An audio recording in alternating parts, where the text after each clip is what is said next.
భద్రాచలం శ్రీ సీతారామచంద్ర స్వామి దేవాలయంలో ఇటీవల కాలంలో అనేక పరిణామాలు జరుగుతున్న పరిస్థితి మనం చూస్తూ ఉన్నాం.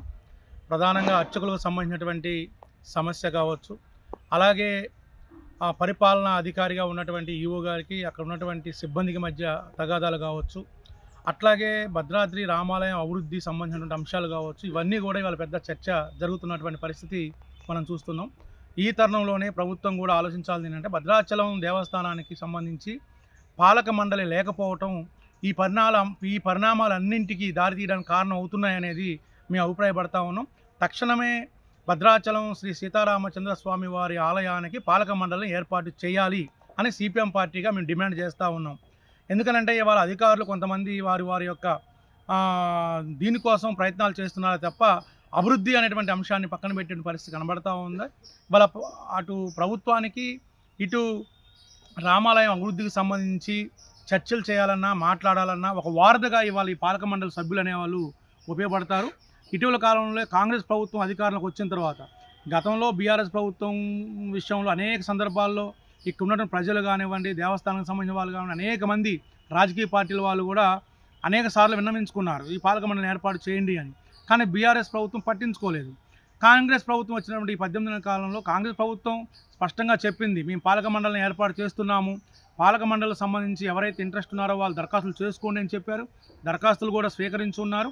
కాబట్టి ఇప్పటికైనా కాంగ్రెస్ ప్రభుత్వం తక్షణమే పాలక మండలిని ఏర్పాటు చేసేదానికోసం ప్రయత్నం చేయాలని చెప్పేసి మేము ఈ సందర్భంగా కోరుతా ఉన్నాం. ఎందుకంటే ఇవాళ చిన్న విషయాల్ని దృష్టిలో పెట్టుకొని కొద్దిమంది మతపరమైనటువంటి అంశాలను కూడా ఇవాళ రామాలయంలో చొప్పించే ప్రయత్నం చేస్తూ ఉన్నారు.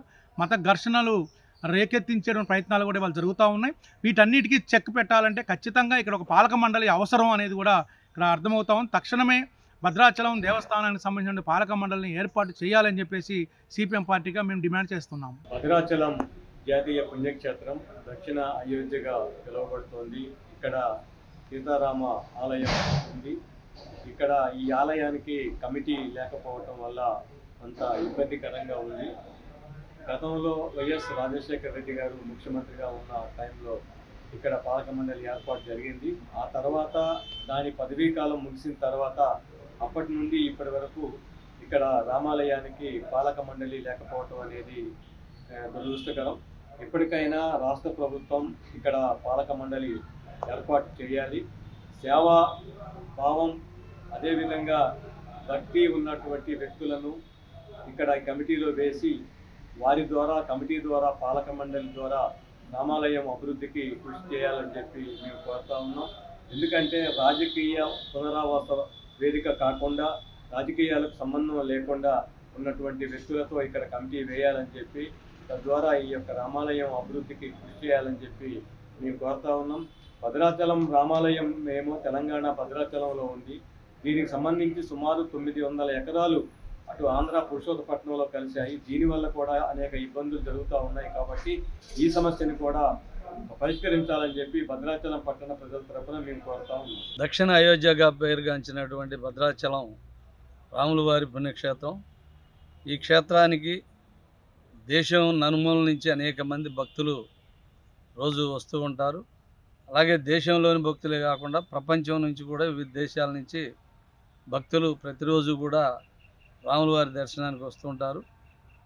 ఇటువంటి రామాలయానికి గత 15 ఏళ్ళుగా పాలక మండలి లేకపోవడం వల్ల అనేక ఇబ్బందులు ఎదుర్కొంటున్నారు యాత్రికులు కావచ్చు, ఇక్కడ ఉన్నటువంటి ప్రజలు కావచ్చు.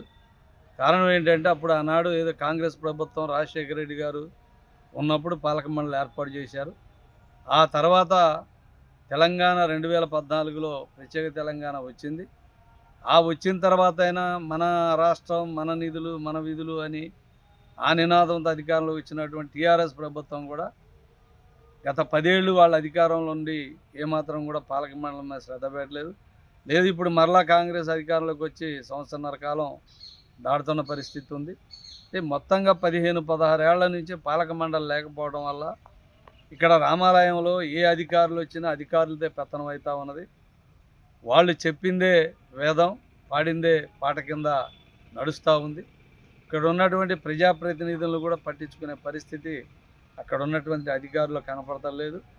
కాబట్టి ఆ విధంగా ఇష్టానుసారంగా వాళ్ళు ఏదైతే దేవస్థానం క్రమ పద్ధతిలో నడవాలో అదే గతంలో పాలక మండలి ఉన్నప్పుడు వచ్చిన డబ్బులెన్ని, ఖర్చులు ఎంత, లేదా అభివృద్ధికి ఏ విధంగా పెట్టాలనేటువంటి ఆలోచనతో ఆ నిధులను ఖర్చు పెట్టేవాళ్ళు. అవి లేవు. రెండోది ఇవాళ రాముల వారికి, భద్రాద్రి రాముల వారికి రాష్ట్ర వ్యాప్తంగా, ఉమ్మడి రాష్ట్రం, కేవలం తెలంగాణ కాదు, ఉమ్మడి ఆంధ్రప్రదేశ్లో అనేక ప్రాంతాల్లో ఆస్తులు ఉన్నాయి, పొలాలు ఉన్నాయి.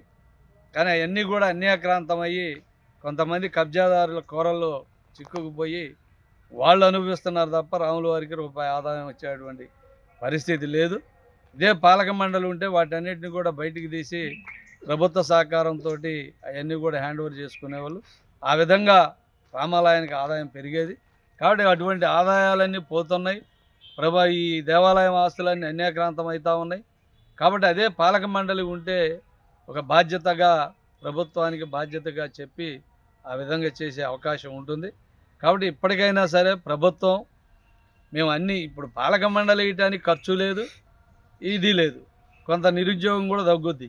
ఎందుకంటే దానికి సంబంధించిన భక్తులు కొంతమంది ఉంటారు, వాళ్ళు పాలక మండలిలో మెంబర్లుగా రావడం, చైర్మన్గా వస్తే వాళ్ళు కూడా కొంత సహాయంగా వాళ్ళు సొంత డబ్బులు పెట్టి ఆర్థికంగా ఆ రాముల వారి ఆలయానికి అభివృద్ధి కోసం తోడ్పడే అవకాశం ఉంది. కాబట్టి ఇప్పటికైనా పాలక మండలిని ఏర్పాటు చేయాలి. ఎందుకంటే 2026లో పుష్కరాలు రాబోతూ ఉన్నాయి. పుష్కరాలు అనేవి మనందరికీ తెలుసు.